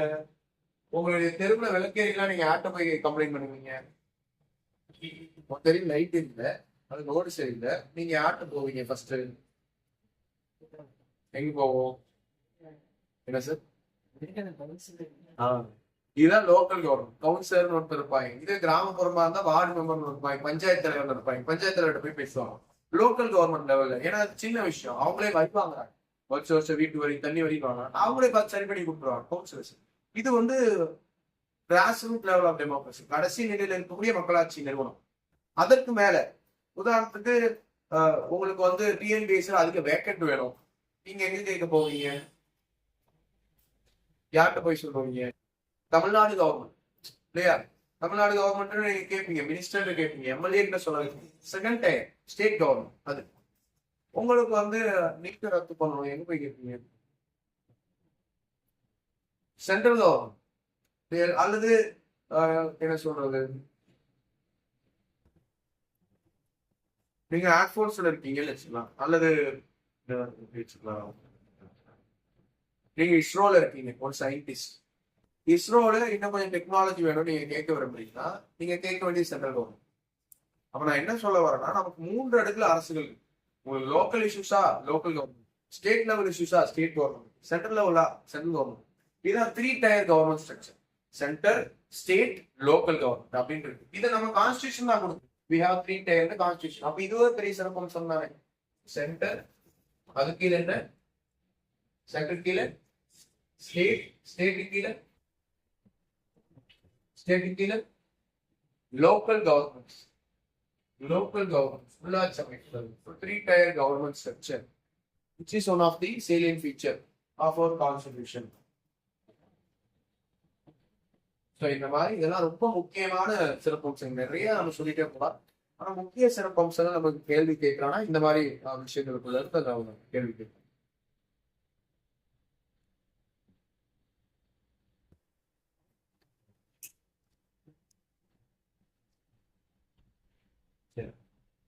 இது வரைக்கும் என்ன பார்த்துருக்கோன்றதை வந்து ரீகால் பண்ணிக்குவோம். ஃபர்ஸ்ட் கிளாஸ்ல நம்ம பார்த்தது கான்ஸ்டிடியூஷன்னா என்ன அப்படின்னு பார்த்தோம். அரசியலமைப்பு என்ன பார்த்தோம். Constitution is the fundamental and supreme law of ஒரு நாட்டோட அடிப்படை மற்றும் வேறிய சட்டம்னு சொன்னோம். அப்புறம் அந்த அரசியலமைப்பு யாரெல்லாம் டிமாண்ட் பண்ணாங்க, அது எப்படி உருவாச்சு, அந்த அந்த மேக்கிங் பத்தி நம்ம பார்த்தோம். Making of constitution. அந்த மேக்கிங் ஆஃப் கான்ஸ்டிடியூஷன்ல கேபினெட் தூதுக்குழு மூலமாக பரிந்துரைக்கப்பட்ட கான்ஸ்டிடியூவன்ட் அசம்பிளி, அரசியலமைப்பு நிர்ணய சபை மூலமாகத்தான் இது எழுத வேணாம். அரசியலமைப்பு நிர்ணய சபை மூலமாகத்தான் அரசியலமைப்பு உருவாக்குனாங்க, கான்ஸ்டிடியூஷன் உருவாக்குனாங்க பார்த்தோம். அந்த அரசியலமைப்பு நிர்ணய சபையில கூட எவ்வளவு பேர் இருந்தாங்கன்னு சொன்ன ஞாபகம் இருக்கா? அதாவது அது ஒரு பாடி, ரொம்ப இல்லை. கான்ஸ்டிடியூஷன் தான் நம்ம நாட்டுக்கு எல்லாமே, எல்லா பேசிக்குமே கான்ஸ்டிடியூஷன் தான். நம்ம நாட்டுல பிரசிடென்ட் தான் அதிகாரம் அதிகமா இருக்கிறவரும் சொல்லுவாங்க. அது யார் சொல்றாங்கன்னா கான்ஸ்டிடியூஷன் சொல்லுவோம். President is the head of the state அப்படின்னு சொல்லுவாங்க. நம்ம நாட்டுல வந்து உண்மையான அதிகாரம் பிரைம் மினிஸ்டர் தான் இருக்குன்னு சொல்லுவாங்க. யார் சொல்றாங்கன்னா கான்ஸ்டிடியூஷன் தான் சொல்லி. நம்ம நாடு வந்து ஒரு செக்யூலர் மதச்சார்பற்ற நாடு, எந்த மதத்தை வேணாலும் பின்பற்றலாம் சொல்லுவோம். எங்க சொல்றாங்கன்னா நம்ம கான்ஸ்டிடியூஷன். அப்ப நம்ம நாட்டுக்கு நம்ம நாடு பத்தின யார்கிட்ட பவர்ஸ் இருக்கு, என்ன உரிமை இருக்கு, என்ன கடமை இருக்கு, எல்லாத்தையும் சொல்றது இந்த கான்ஸ்டிடியூஷன். இந்த கான்ஸ்டிடியூஷனை எழுதுறதுக்கு ஒரு அமைப்பு முதல்ல இருக்கு. அதான் கான்ஸ்டிடியூஷனல் பாடி. அவங்க எல்லாம் சேர்ந்துதான் அதை வந்து எழுதுறாங்க. அந்த கான்ஸ்டிடியூஷனல் பாடியில 389 பேர் இருந்திருப்பாங்க நாம சொன்னோம். கான்ஸ்டிடியூஷன் அசம்பிளி, அதான் கான்ஸ்டிடியூஷன் அசம்பிளி. அதுல இருந்து கான்ஸ்டிடியூஷன் உருவாச்சு. அது லாஸ்ட் கிளாஸ்ல பார்த்தோம். அது எப்படி உருவாச்சு அப்படின்றத பார்த்தோம். அது எப்படி உருவாச்சு அப்படின்றத நாம வந்து லாஸ்ட் கிளாஸ் வரைக்கும் பார்த்தோம். இன்னைக்கு கிளாஸ்ல இது வரைக்கும் நாம என்ன பார்த்தோம்னா, அந்த உருவான அரசியலமைப்பு இருக்குல்ல, அது நடைமுறைக்கு வந்தது கூட ஜனவரி 26, 1950 அன்னைக்கு நடைமுறைக்கு வந்துச்சு. Jan 26, 1950 அப்போ நடைமுறைக்கு வந்துச்சுன்னு சொன்னேன். அது ஏற்றுக்கொள்ளப்பட்ட தினம் வந்து நவம்பர் 26, 1949 சொன்னாங்க. அது நடைமுறைக்கு வந்த போது அது நிறைய விதிகள் இருக்கும், எல்லா விதிகள். அந்த விதிகள் தான் ஆர்டிகல்ஸ் நாம சொல்லுவோம். அந்த ஆர்டிகல்ஸ் எவ்வளவு வந்தது நான் எழுதி போன இதுல 395 ஆர்டிகல்ஸ் இருக்கு, 395 ஆர்டிகல் இருக்கு. ஆர்டிகல்னா விதி. ஓ, நீங்க படத்தெல்லாம் பார்த்துருக்கீங்க. செக்ஷன், ஏதாவது ஒரு கேஸ்ல கைதாகிறவங்கள செக்ஷன் சொல்லி இவங்க இதன்படி அரெஸ்ட் பண்றோம். அந்த மாதிரி நிறைய விதிகள் இருக்கிறதா ஆர்டிகல்ஸ். 395 ஆர்டிகல்ஸ் இருக்கு. 12 அட்டவணைகள், 8 அட்டவணைகள். அட்டவணைகள்னா என்னன்னு நம்ம பார்ப்போம். அட்டவணைகள் 22 பகுதிகளா அதை பிரிச்சிருந்தாங்க. எப்படி வந்து ஒரு சயின்ஸ் புக்கை பல சாப்டர்ஸா பிரிச்சிருப்பாங்க, கான்ஸ்டிடியூஷனா பல சாப்டர்ஸா பிரிச்சிருப்பாங்க. 22 பார்ட்ஸ். அந்த 395 ஆர்டிகல்ஸ், 22 பார்ட்ஸ், 8 ஸ்கெடியூல்ஸ். அதெல்லாம் நம்ம என்டையரா அந்த கான்ஸ்டிடியூஷன் ஃபுல்லா நம்ம படிக்க போறோம். ஒவ்வொரு பார்ட்டா தனித்தனியா படிக்க போறோம். சரியா? ஸோ உங்களுக்கு கிளாரிட்டி என்னன்னா, நான் மறுபடியும் சொன்னது போலதான், கான்ஸ்டிடியூஷன் அடிப்படை சட்டம். கான்ஸ்டிடியூஷனை உருவாக்குறது அது ஒரு சபை, அரசியலமைப்பு நிர்ணய சபை, கான்ஸ்டிடியூண்ட் அசம்பிளி. அவங்க சேர்ந்து உருவாக்குற அரசியலமைப்பு தான் 1950 Jan 26 it came into force, நடைமுறைக்கு வந்தது. அந்த அரசியலமைப்புக்குள்ளதான் 395 விதிகள், 395 ஆர்டிகல். அந்த 395 ஆர்டிகளும் பல பகுதிகளாக பகுக்கப்பட்டிருக்கு, பல சாப்டர்ஸா. 22 பார்ட்ஸா இருந்தது அன்னைக்கு, இன்னைக்கு 25 ஆயிடுச்சு, பல சாப்டர்ஸா போயிடுச்சு. அன்னைக்கு 8 ஸ்கெடியூல்ஸா இருந்தது, இன்னைக்கு 12 ஸ்கெடியூல்ஸ் ஆயிடுச்சு. 8 அட்டவணையா இருந்தது, இன்னைக்கு 12 அட்டவணையாக மாறிடுச்சு. இந்த கான்ஸ்டிடியூஷன்ல இருக்க சிறப்பு அம்சங்கள் பத்தி அதுக்கப்புறம் இன்னைக்கு பார்த்தோம். என்ன சிறப்பு அம்சம் இருக்கு நம்ம அரசியலமைப்புல? மிக முக்கியமான சிறப்பு அம்சம்ன்றது எந்த நாட்டிலையுமே இவ்வளவு பெரிய எழுதப்பட்ட கான்ஸ்டிடியூஷன் கிடையாது. அரசியலமைப்புன்றது நீங்க யூஎஸ் எடுத்துக்கிட்டீங்கன்னா நான் சொன்னது போல அவங்களுடைய கான்ஸ்டிடியூஷன் ஆர்டிகிளே 7 தான். அவங்க கான்ஸ்டிடியூஷன் ஆர்டிகிளே 7 தான். இதுவே நீங்க பிரிட்டன் எடுத்துக்கிட்டீங்கன்னா அவங்களுக்கு எழுதப்பட்ட அரசியலமைப்பே இல்லை. ஆனா நமக்கு 395 ஆர்டிகிள் யூஎஸ்ஏல வெறும் 7 ஆர்டிகிள். அப்ப எவ்வளவு பெரிய கான்ஸ்டிடியூஷன். அது ஒரு சிறப்பு அம்சம் பார்ப்போம். அடுத்து நம்மளுடைய அரசியலமைப்புன்றது கடிதத்தன்மை, நெகிழ்வுத்தன்மை இரண்டும் கலந்த ஒரு விஷயம் அப்படின்னு அரசியலமைப்பு பல்வேறு நாடுகள் 60 நாடுகளோட அரசியலமைப்புகளுக்கு கடன் பெறப்பட்டது. எல்லா இடத்துலயும் எது பெஸ்ட் அப்படிங்கிறத பிக் பண்ணி அதை நம்ம முன்னா போட்டு நம்ம பண்ணியிருக்கோம் அப்படின்றத பார்ப்போம். அதுலதான் யூகேல இருந்து என்ன எடுத்துக்கிட்டோம், யூஎஸ்ல இருந்து என்ன எடுத்துக்கிட்டோம், ஃபண்டமெண்டல் ரைட்ஸ் அப்படின்ற விஷயத்த யூஎஸ்ல இருந்து எடுத்துக்கிட்டோம் அப்படின்னு சொல்லி, ஃபண்டமெண்டல் டியூட்டிஸ் அப்படின்றது யூஎஸ்எஸ்ஆர் இருந்து எடுத்துக்கிட்டோம்னு சொல்லுவோம். இப்போ பல்வேறு நாடுகள் கடன் பெற்று சிறப்பாக உருவாக்கப்படுறது ஒரு சிறப்பு அப்படின்னு பார்க்கணும். அப்புறம் நம்ம நாடு ஒரு அரைமுறை கூட்டாட்சி அமைப்பை சார்ந்து 3 அடுக்கு அரசாங்கங்கள் நமக்கு இருக்கு. Local government, central state government, central government அப்படின்னு. அப்புறம் நம்ம நாட்டுல ஒரு ஃபண்டமெண்டல் ரைட்ஸ் அப்படின்றத நம்ம கொடுத்துருக்கோம். எல்லாருக்கும் அடிப்படை உரிமைகள் அப்படின்றத கொடுத்துருக்கோம். நம்ம நாட்டுல இண்டிபெண்டன்ட் ஜுடிஷியரி இருக்கு. நீதித்துறை ரொம்ப சுதந்திரமா செயல்படுது. இதெல்லாம் சிறப்பு அம்சங்கள் நம்ம பார்க்கணும். இப்ப நம்ம என்ன பண்ண போறோம்னா டைரக்டா கான்ஸ்டிடியூஷன் உள்ள போகும். இந்த கான்ஸ்டிடியூஷன்ல நம்ம எத்தனை பகுதி இருக்குன்னு நான் சொன்னேன், பார்த்து சொல்லுங்க பார்க்கலாம். அரசமைப்பு உருவான போது எழுதிருக்கீங்க. பார்ட்ஸ் எத்தனை பார்ட்ஸ் இருக்குன்னு சொன்னேன், எத்தனை பார்ட்ஸ் இருக்குன்னு சொன்னேன். எழுதுறத பார்த்து சொல்லுங்க. எத்தனை பார்ட்ஸ் இருக்குன்னு எழுதணும். இந்த பக்கம் எழுதுனாலே வருமா, எத்தனை பார்ட்ஸ் இருக்குன்னு எழுதணும். இந்த கிளாஸ் ஆரம்பிக்கும் போது இன்னைக்கு ஆரம்பிக்கும் போதே நான் இங்க எழுதுறேன் பார்ட்ஸ் அப்படின்னு சொல்லி. உங்களுக்கு தெரியுங்களா? இந்த ஃபர்ஸ்ட் கிளாஸ் வரைக்கும் 22 பகுதி இருக்கு அப்படின்னு நம்ம சொன்னோம் இல்லையா? அப்ப அந்த 22 பகுதி அந்த அரசமைப்பு எழுதப்பட்ட போது இருக்கு. நீங்க சிம்பிளா புரிஞ்சுக்கோங்க. அரசியலமைப்பு அப்படின்றது நம்ம நாட்டுக்கு ஒரு அடிப்படை சட்டம். அந்த அடிப்படை சட்டம் 22 தொகுதிகளாக பகுக்கப்பட்டிருக்கு. அரசியலமைப்பு நடைமுறை எப்படி நீங்க ஒரு சயின்ஸ் புக் எடுத்துக்கிட்டா சாப்டர் 1, சாப்டர் 2, சாப்டர் 3 அப்படின்னு பிரிச்சிருக்காங்கல்ல, எந்த புக் எடுத்துக்கிட்டாங்க அந்த மாதிரி அதை 22 பகுதிகளா பிரிச்சிருந்தாங்க ஆரம்பத்துல. இன்னைக்கு அது 25 பகுதியா ஆயிடுச்சு. அந்த 25 பகுதி என்னென்னு பார்க்கணும். இந்த 25 பகுதியும் என்னென்ன ஆர்டிகல்ஸ் கூட என்ன பகுதி வரும் அப்படின்னு பார்க்கணும். அட்டவணை 8 இருந்தது எழுதிருக்கீங்க, 8 ஸ்கெடியூல் சொல்றது. இன்னைக்கு அது 12 அட்டவணையா இருக்கு. இப்ப நாம அந்த 25 பகுதிகள் என்னென்ன, பர்சன்ட்ல இருக்க 25, அப்ப இருக்க 25, இப்ப இருக்க 25 என்னென்ன, இப்ப இருக்க 12 அட்டவணை என்னென்ன அப்படின்றத நம்ம பார்க்கணும். சரியா? சொல்லுவா எப்படி எழுதணும்னா ஒரு டேபிள் காலம் நம்ம போடணும். அந்த டேபிள் காலம்ல பகுதி அப்படின்னு எழுதுவோம். பகுதி 1 ரோமன் லெட்டர்ல 1, 2, 3, 4, 5 அந்த மாதிரி எழுதுவோம். இடையில அதுல என்ன சப்ஜெக்ட் இருக்கு, அந்த பகுதியோட பெயர் என்ன அப்படின்றத எழுதுவோம். அடுத்து அந்த பக்கம் அந்த பகுதி என்ன ஆர்டிகல் இருந்து என்ன ஆர்டிகல் வரைக்கும், என்ன விதியில இருந்து என்ன விதி அந்த பகுதிக்கு உட்பட்டது அப்படின்றத எழுதும். சரியா? பார்ட்ஸ் ஆஃப் தி கான்ஸ்டிடியூஷன் அப்படின்னு டைட்டில் பண்ணுவோம். அரசியலமைப்பின் பகுதிகள், பார்ட்ஸ் ஆஃப் தி கான்ஸ்டிடியூஷன், அரசியலமைப்பின் பகுதிகள், parts of the constitution. First part, ரெண்டாவது சப்ஜெக்ட், பகுதி என்ன பகுதி அப்படின்றது. மூணாவது ஆர்டிகல்ஸ், சரத்துகள் அப்படின்னு தமிழ்ல சொல்லுவாங்க. ஆர்டிகல்ஸ் சரத்துகள் அல்லது விதிகள் சொல்லுவாங்க. பகுதி, பகுதியின் பெயர், சரத்துகள் அப்படின்னு நம்ம 3ஆ பிரிச்சு 25 பகுதியில் எழுத போறோம். நிறைய போகும், அதை ப்ராப்பரா எழுதிப்போம்.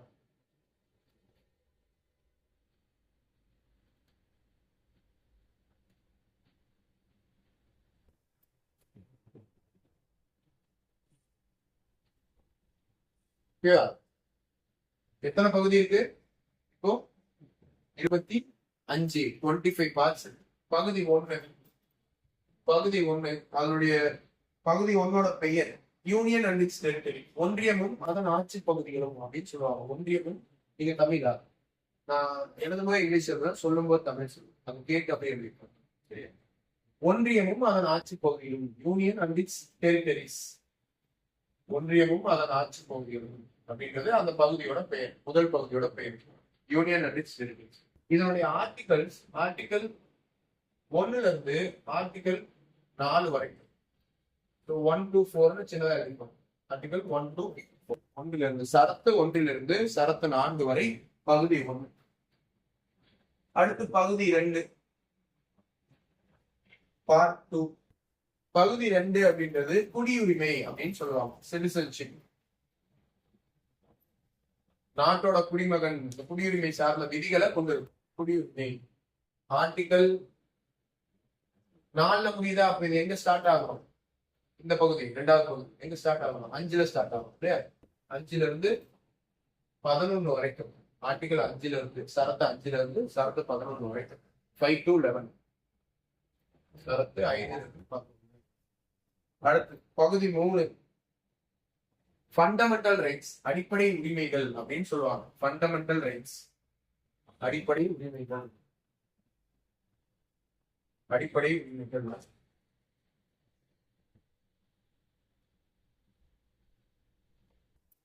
அடிப்படை உரிமைகள். இது எங்க இருந்து ஸ்டார்ட் ஆகணும்? எங்க ஸ்டார்ட் ஆகும்? கிளாஸ்ல பேசணும். அப்பதான் நமக்கு எவ்வளவு தெரியுது. முதல்ல அந்த ஐஸ் பிரேக் ஆகும். தெரியுது தெரியல, நம்ம கம்யூனிகேட் பண்ணாதான் உங்களுக்கு எந்த லெவல்ல தெரியுதுன்னு எனக்கு தெரியும். அப்போ உங்க லெவலுக்கு இறங்கி நான் நடக்கும். நம்ம அப்படியே இருந்து வச்சுக்கோங்க, நமக்கு எங்காவது தெரியலன்னு சொல்லிட்டு அதை நினைச்சுப்பாங்க அப்படின்னு இருக்கோம். அப்ப நீங்க எந்த லெவல்ல தெரிஞ்சிருக்கீங்க அப்படின்னு நம்ம பார்த்துட்டே இருப்போம். ஓகே, இவருக்கு தெரியும் போல அப்படின்னு நம்ம கடந்து போயிடும் இல்லையா? எல்லாருமே சின்ன விஷயத்துல இருந்தா கத்துக்கணும். எனக்கு மட்டும் ஸ்டார்ட் பண்ணும்போது எனக்கு எதுனா இதை பத்தி எதுவும் தெரியாது. இப்ப இன்னைக்கு கான்ஸ்டியூஷன் பத்தி எல்லாமே எனக்கு தெரியும்.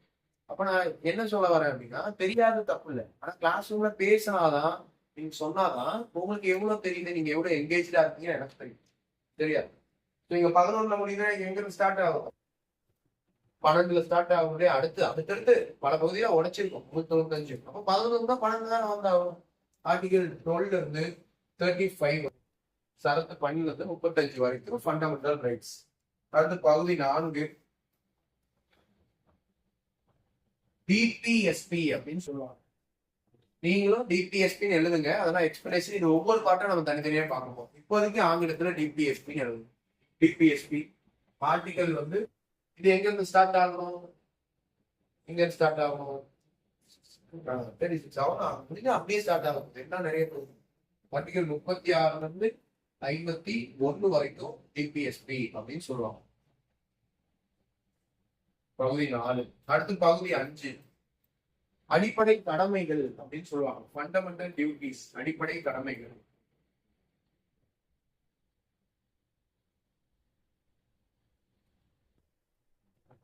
அடிப்படை கடமைகள் ஆர்டிகல்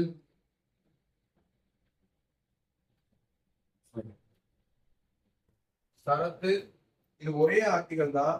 ஆர்டிகல் 51 கேபிட்டல் ஏ அப்படின்னு போடணும். ஆர்டிகல் சரத்து 51 கேபிட்டல் ஏ, அதுக்குள்ள சின்ன பிராக்கெட்ல A to K அப்படின்னு எழுதிக்கணும். A to K நோட் பண்ணிட்டீங்களா? மாத்திட்டுமா? நீங்க எழுதிச்சு சார். அடுத்து அதே போல பகுதியின் பெயர் சரத்து அப்படி கண்டினியூ பண்ணும். பகுதி 6 சரி, பகுதி 5 பகுதி 4 தான் போயிடும்.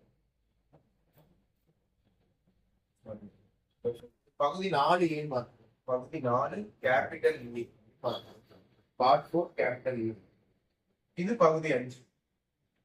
பகுதி 5 பார்ட் 5. இந்த பார்ட் 5 ஓட சப்ஜெக்ட் பேரு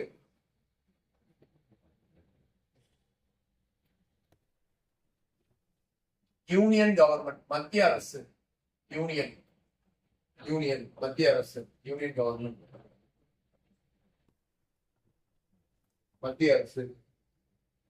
இதுக்கான ஆர்டிகல் அதை எங்க முடிச்சோம்? 51 கேபிட்டல் ஏன்னு முடிச்சோமா? அப்ப இது எங்க இருந்து ஆரம்பிக்கும்? 52ல ஆரம்பிக்கும். ஆர்டிகல் 50 இது ரொம்ப பெருசு.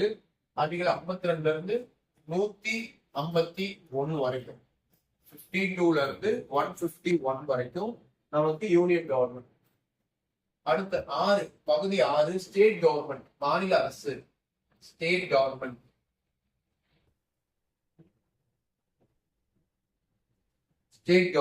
மாநில அரசு. ஆர்டிகல் 152 2ல இருந்து 237 152ல இருந்து 237 எழுதிச்சா? அடுத்து பகுதி 7. பகுதி 7 இன்னைக்கு இல்ல, நீங்க அதை நீக்கிட்டாங்க, அப்ப நீக்கப்பட்டது அப்படின்னு எழுதிக்கோங்க. ரிப்பீல்டுனா நீக்கப்பட்டதுன்னு அர்த்தம். நீக்கப்பட்டுச்சு. இருந்தப்ப என்ன ஆர்டிகளா இருந்ததுன்னா ஆர்டிகல் 238 அப்படின்றது இருந்தது. இன்னைக்கு இந்த ஆர்டிகளே இல்லை, நீக்கிட்டாங்க. அடுத்து பகுதி 8 யூனியன் பிரதேசங்கள். உங்களுக்கு தெரிஞ்ச யூனியன் டெரிட்டரி பேர் ஏதாவது சொல்லுங்க பார்க்கலாம். யூனியன் பிரதேசம் ஏதாவது சொல்லுங்க பார்க்கலாம். கேள்விப்பட பாண்டிச்சேரி யூனியன் பிரதேசம். பாண்டிச்சேரி தவிர எத்தனை யூனியன் பிரதேசம் இருக்குன்னு தெரியுமா? மொத்தமா 8 யூனியன் பிரதேசம் இருக்கு. பாண்டிச்சேரி, டெல்லி, அந்தமான் நிக்கோபார், லட்சதீப், இந்த மாதிரி 8 யூனியன் பிரதேசம். யூனியன் பிரதேசங்கள் ஆர்டிகல் 239ல இருந்து 242 வரைக்கும் 242. அடுத்து பகுதி 9 பார்ட் 9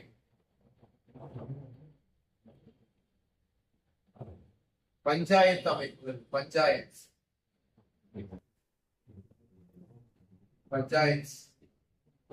அமைப்புகள் ஆர்டிகல் 243ல இருந்து 243 ஓ அப்படின்னு போகும். 243ல இருந்து 243 ஓ. அச்சா, அடுத்து பார்ட் 9 ஏ பகுதி 9 ஏ முனிசிபாலிட்டிஸ் நகராட்சி அமைப்புகள். முனிசிபாலிட்டிஸ் நகராட்சிகள் அப்படின்னு எழுதிப்போம். முனிசிபாலிட்டிஸ் ஆர்டிகல் 243 ல இருந்து 243 ZG வரைக்கும். அதாவது 243 P Q R S T U V W X Y Z போயிட்டாங்க. அவரை Z போயிட்டு ZA ZB ZC ZD ZE ZF FZG அது வரைக்கும் போகும். இதெல்லாம் விதிகள் தான். ஒவ்வொரு விதியா நம்ம பார்க்கணும். இப்ப இதை எடுத்து படிச்சோம்னு வச்சுக்கோங்களேன், பஞ்சாயத்துகளுக்கு என்னென்ன அதிகாரம் இருக்குன்னு நம்ம தெரிஞ்சுக்கலாம். முனிசிபாலிட்டிஸ் பத்தி தெரிஞ்சுக்கணும்னா இன்னைக்கு மேயர் பத்தி படிக்கணும். மேயர் பத்தி இப்ப கவுன்சிலர் தெரியும். இவங்களுக்கு என்ன அதிகாரம் இருக்கு அப்படின்னு தெரிஞ்சுக்க நம்ம இதை எடுத்து பார்த்தா தெரிஞ்சிடும். யூனியன் பிரதேசங்கள்லாம் என்னன்னு நம்ம தெரிஞ்சுக்க இந்த விதிகளை எடுத்து பார்த்தா தெரிஞ்சிடும். அவ்வளவுதான். எந்தியாச்சா? மாத்திட்டுமா? இதுல பகுதி 9B அப்படின்னு பகுதி 9B கோஆபரேட்டிவ்ஸ் கூட்டுறவு அமைப்புகள். கோஆபரேட்டிவ்ஸ் கூட்டுறவு அமைப்புகள். ஆர்டிகல் 243 ZHல இருந்து 243 ZT வரைக்கும். 243 ZHல இருந்து 243 ZT கூட்டுறவு அமைப்புகள் கோஆபரேட்டிவ்ஸ்.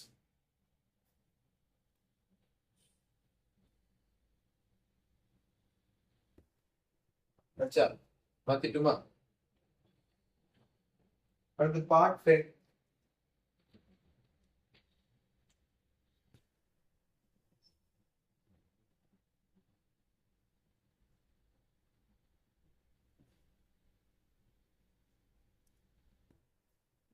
பகுதி 10 பார்ட் 10 பட்டியலின மற்றும் பழங்குடியின பகுதிகள். Scheduled and try.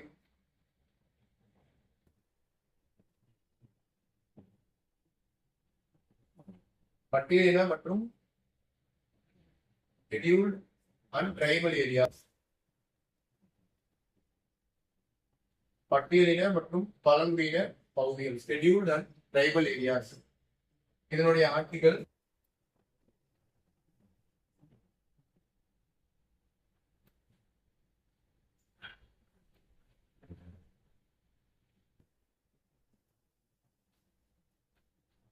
244. ஆர்டிகல் 244ல இருந்து 243 244 பி. ஆர்டிகல் 244ல இருந்து 244 பி.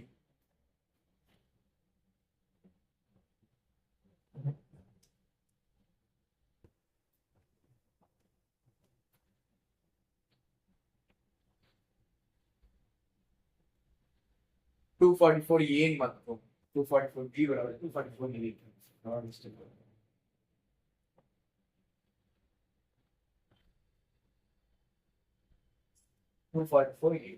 अच्छा, அடுத்து பகுதி 11 பார்ட் 11 மத்திய மாநில உறவுகள் சென்டர் ஸ்டேட் ரிலேஷன்ஸ்.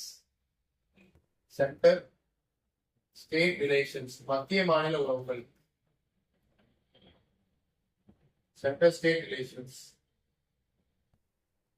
ஆர்டிகல் 245 இருந்து ஆர்டிகல் 263 வரைக்கும்.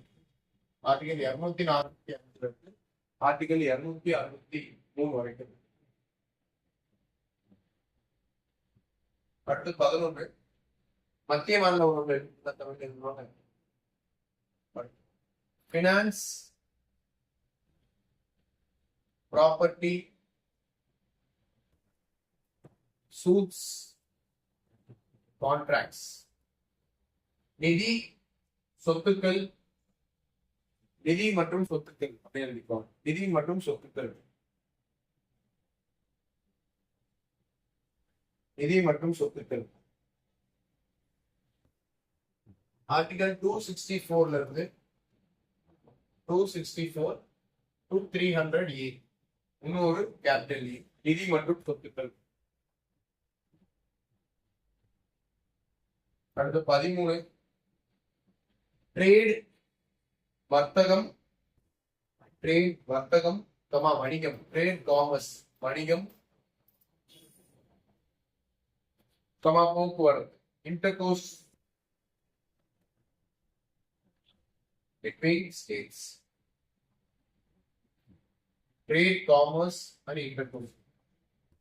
வர்த்தகம் வணிகம் மற்றும் போக்குவரத்து அப்படின்னு போட்டு ஆர்டிகல் 301 இருந்து 307 வரைக்கும். 301 இருந்து 307. அச்சா, அடுத்து பார்ட் 14 பகுதி 16 services under center and states.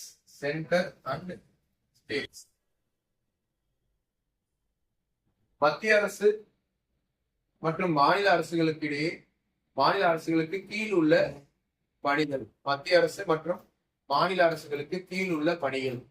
மத்திய அரசு மற்றும் மாநில அரசுகளுக்கு கீழ் உள்ள பணிகள். Services under centre and states. நீங்க எழுதிட்டீங்களா தமிழ்ல? மத்திய அரசு மற்றும் மாநில அரசுகளுக்கு கீழ் உள்ள பணிகள் அப்படின்னு எழுதி. இது ஆர்டிகல் 308 ஆர்டிகல் 323 வரைக்கும். ஆர்டிகல் 323 வரைக்கும். 323. அடுத்த பார்ட் 14 பகுதி 14 கேபிட்டல் ஏ தீர்ப்பாயங்கள் அப்படின்னு சொல்லுவாங்க. ட்ரைபியூனல்ஸ் தீர்ப்பாயங்கள். ட்ரைபியூனல்ஸ் தீர்ப்பாயங்கள்.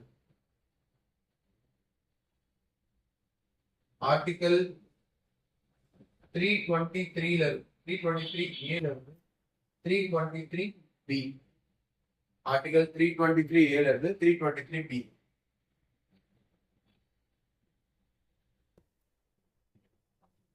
A 323B எழுதியாச்சா? மாத்திட்டுமா? நீங்க எழுதிட்டீங்களா? பகுதி 15 பார்ட் 15 தேர்தல்கள். பேரு பகுதியோட பெயர் தேர்தல்கள். எலெக்ஷன்ஸ். பார்ட் 15 எலெக்ஷன்ஸ் தேர்தல்கள். ஆர்டிகல் 324 எலெக்ஷன் கமிஷனோட ஆர்டிகல் 324 இருந்து 329 கேபிட்டல் ஏ வரைக்கும். 324 இருந்து 329 கேபிட்டல் ஏ வரைக்கும் எலெக்ஷன்ஸ். अच्छा, அடுத்த ஆர்டிகல் 16 பகுதி 16 special provisions related to certain classes. சில பிரிவினருக்கான சிறப்பு சலுகைகள். Special provisions related to certain classes.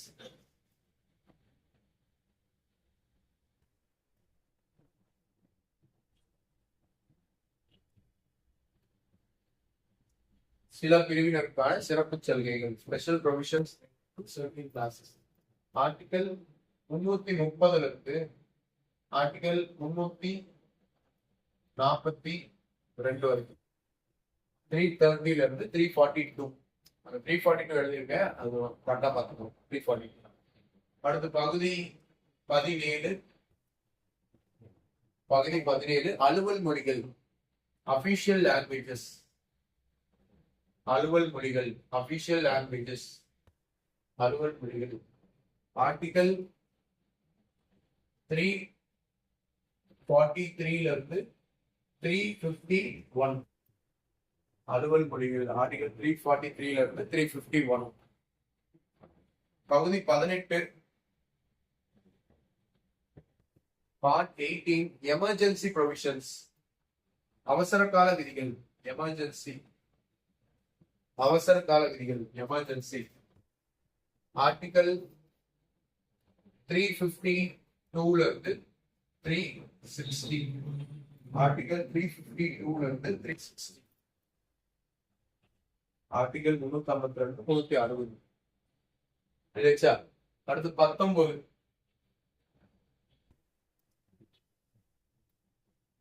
19 இதரவை, மிசலனஸ். இதரவை, மிசலனஸ், இதரவை. Article 361 இருந்து 367 361 இருந்து 367 இதரவை, மிசலனஸ். பகுதி 20 அமெண்ட்மெண்ட், சட்ட திருத்தம். அமெண்ட்மெண்ட் ஆஃப் தி கான்ஸ்டிடியூஷன், சட்ட திருத்தம். அமெண்ட்மெண்ட். ஆர்டிகல் ஒரே ஆர்டிகல் தான், ஆர்டிகல் 368. Article 368 fine. 20 ஆச்சா? மாத்திட்டுமா? அடுத்து என்ன பகுதி வரணும்? அடுத்து என்ன பகுதி? இப்ப எத்தனை எழுதியிருக்கோம்? 20. அப்ப அடுத்து 21. 21 பகுதி 21. ஃபர்ஸ்ட் இங்கிலீஷ் எழுதிதான் அப்புறம் தமிழ் சொல்றேன். டெம்பரரி, தற்காலிகமான. டெம்பரரி டிரான்சிஷனல், தற்காலிகமான மாறக்கூடிய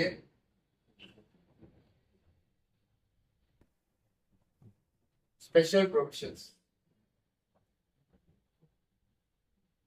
தற்காலிகமான மாறக்கூடிய சிறப்பு விதிகள், சிறப்பு விதிகள், ஸ்பெஷல் ப்ரொவிஷன்ஸ்.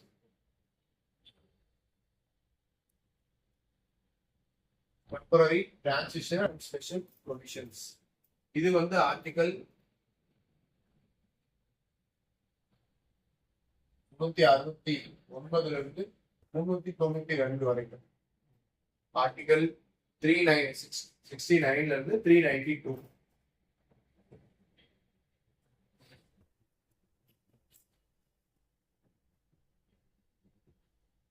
அடுத்த ஆர்டிகல் பகுதி 22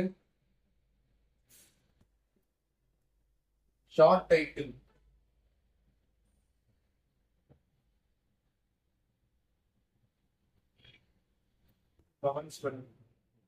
அதாவது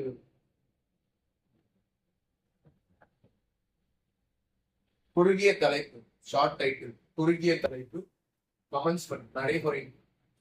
குறுகிய தலைப்பு, நடைமுறை, commencement. Authoritative text in Hindi.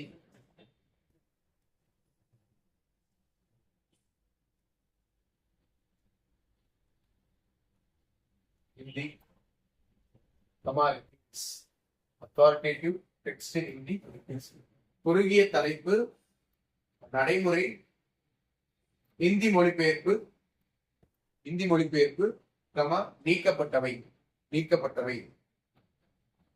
நீக்கப்பட்டவை. Article 393 395 வரைக்கும். ஃபைன். நீக்கப்பட்டவை, இந்தி மொழி பெயர்ப்பு, நடைமுறை, குறுகிய தலைப்பு. Short title, commencement, authoritative text in Hindi, repeals. சொல்லிட்டீங்களா? ஸோ நம்ம கான்ஸ்டியூஷன் உருவானப்போ எத்தனை ஆர்டிகல்ஸ் இருக்குன்னு சொன்னோம்? 395 இருக்கு. 395 வந்துருச்சா? ஆனா பிரசன்ட்ல எத்தனை பகுதி இருக்குன்னு சொன்னோம்? 25 சொன்னோமா? 22 தானே எழுதியிருக்கோம். எண்ணி பாருங்க எத்தனை பகுதி இருக்குன்னு. 25 வந்துருச்சா? So 25 parts. இதுதான் ஒவ்வொரு பகுதியை நம்ம பார்க்க போறோம். ஒன்றியம், அதன் ஆட்சி பகுதியில் இந்தியாவோட பெயர் என்ன, நிலப்பரப்புகள் என்னெல்லாம் இருக்கு, அதெல்லாம் பார்க்க போறோம். குடியுரிமையில குடிமகன்னா யாரு, குடியுரிமை எதன் அடிப்படையில வழங்கப்படுது அப்படின்னு பார்க்க போறோம். இந்த 25 பகுதிகள் தான் நம்ம கான்ஸ்டிடியூஷன். இப்ப இருக்கிற 25 பார்ட்ஸ். இதுல அந்த ஏன்னு போறீங்க இல்லையா, அந்த கேபிட்டல்ல வருது இல்லையா, உதாரணமாக எதெல்லாம் புதுசா சேர்த்தாங்க. அரசியல் நடைமுறைக்கு வந்த போது எத்தனை பகுதி இருந்ததுன்னு சொன்னேன்? 22 பகுதிகள் இருந்தது. 26 இப்போ 25 இருக்கு. அப்ப ஏதோ புதுசா சேர்த்திருக்காங்கல்ல, எதெல்லாம் புதுசா சேர்த்திருக்காங்க அப்படின்னு பார்க்கும் பொழுது இந்த பகுதி 4 இந்த மாதிரி கேபிட்டல் லெட்டர்ஸ் யூஸ் பண்ணியிருந்தாங்கன்னா அது புதுசா சேர்த்திருக்காங்கன்னு அர்த்தம். நீங்க கான்ஸ்டியூஷன் ஏதாவது பாக்குறீங்க, அங்க அந்த நம்பர் கூட ஒரு கேபிட்டல் லெட்டர் இருந்துச்சுன்னு வச்சுக்கோங்களேன், அது அரசியலமைப்பு நடைமுறைக்கு வந்த போது இல்ல, புதுசா ஆட் பண்ணாங்கன்னு அர்த்தம். அப்ப பார்ட் 4A புதுசா ஆட் பண்ணிருக்காங்க. பார்ட் 4A அப்படின்றது புதுசா. அடுத்து 9 புதுசா ஆட் பண்ணதுதான். 9 புதுசா ஆட் பண்ணது, 9A புதுசா ஆட் பண்ணது, 9B புதுசா ஆட் பண்ணது. அப்புறம் 14A புதுசா சேர்க்கிறது, 14A புதுசா சேர்த்திருக்காங்க. அதெல்லாம் நியூலி ஆடட். இந்த பாக்ஸ் போட்டு வச்சுக்கிட்டீங்கன்னா அதெல்லாம் புதுசா சேர்க்கணும்னு தெரியும். அவ்வளவுதான். இப்போ எத்தனை புதுசா சேர்த்ததான் நீங்க பாக்ஸ் போட்டிருக்கீங்க, எத்தனை புதுசா சேர்த்திருக்காங்க, எவ்வளவு புதுசா சேர்த்திருக்காங்க? 5 4 5 சொல்லிருக்கோமா? 1 2 3 4 5 சொல்லிருக்கோமா? இந்த 5ல 7 வந்து நீக்கிட்டாங்க. இன்னைக்கு அது இல்லவே இல்லை, கணக்கு இல்லை. 22 ஆரம்பத்துல இருந்ததா? அந்த 22ல 7 ஃபர்ஸ்ட் நீக்கிட்டாங்க. அப்ப 21 தான் இருந்திருக்குமா? 21 கூட்டல் 5 போட்டா 6 வந்துடும் இல்லையா? 26 பகுதி வந்திருக்கும். ஆனா இந்த பகுதி 9ன்றது ஆல்ரெடி இந்த கண்டென்ட் ரிமூவ் பண்ணிட்டு புது கண்டென்ட் சொல்லியிருக்கான். நான் சொல்ல புரிஞ்சுக்கோங்க. அதாவது constitution when came into force ஜனவரி 26 1950 அன்னைக்கு அரசியலமைப்பு நடைமுறைக்கு வந்த பொழுது 22 பகுதிகள் இருந்தது. 22 பார்ட்ஸ் இருந்தது. இந்த 22 பார்ட்ஸ்ல பகுதி 7 இருக்கு இல்லையா, பார்ட் 7. இந்த பார்ட் 7 அப்படின்றத என்ன பண்ணாங்க, நீக்கிட்டாங்களா? ஒரு பார்ட் குறைஞ்சா மீதி எத்தனை இருந்திருக்கும்? மீதி எத்தனை பார்ட் இருந்திருக்கும்? 21 பார்ட் இருந்திருக்குமா? 21 பார்ட் இருந்திருக்குமா? 21 பகுதி. அந்த 21 பகுதியில பார்ட் 9 இருக்கு இல்லையா, பகுதி 9. அந்த பகுதி 9 அப்படியே ரீப்ளேஸ் பண்ணிட்டான். அந்த பகுதியை பிரிக்கல, அந்த பகுதியை நீக்கல. அந்த பழைய கண்டென்ட் பதிலா புது கண்டென்ட் உள்ள சேர்த்துட்டான். அப்ப பார்ட் 9 அங்கேதான் இருக்க போகுது. சரியா? அப்ப 21 இருக்கு. 21 ஆல்ரெடி 9 சேர்த்தாச்சு. ஆல்ரெடி இருந்த கண்டென்ட் புதுசா 1 சேர்த்தாச்சு. இந்த பார்ட் 9 விட்டுட்டீங்கன்னா மீதி 4 புதுசா சேர்க்கணும். பார்ட் 4A, அதே போல part 9A, part 9B, part 14A. இது 4 புதுசா சேர்த்திருக்காங்களா? என்னென்ன சொல்லுங்க? பார்ட் 9A, பார்ட் 9B, அப்புறம் பார்ட் 14A, அப்புறம் அதுக்கு முன்னாடியே பார்ட் 4A. 4 வந்துட்டா. சோ அப்போ 21 + 4 25 ஆயிடுச்சா? எதெல்லாம் புதுசா சேர்த்தாங்க அப்படின்னு கேட்பாங்க. சரியா? நான் இது என்ன புதுசா சேர்க்கறது, இது எப்படி பண்ணுவாங்கன்றத நான் பின்னாடி சொல்றேன். 25 பகுதி எழுதியாச்சு. அடுத்து அட்டவணைகள் டைட்டில் போடுங்க. ஸ்கெடியூல்ஸ். அட்டவணைகள், அட்டவணைகள், ஸ்கெடியூல்ஸ்.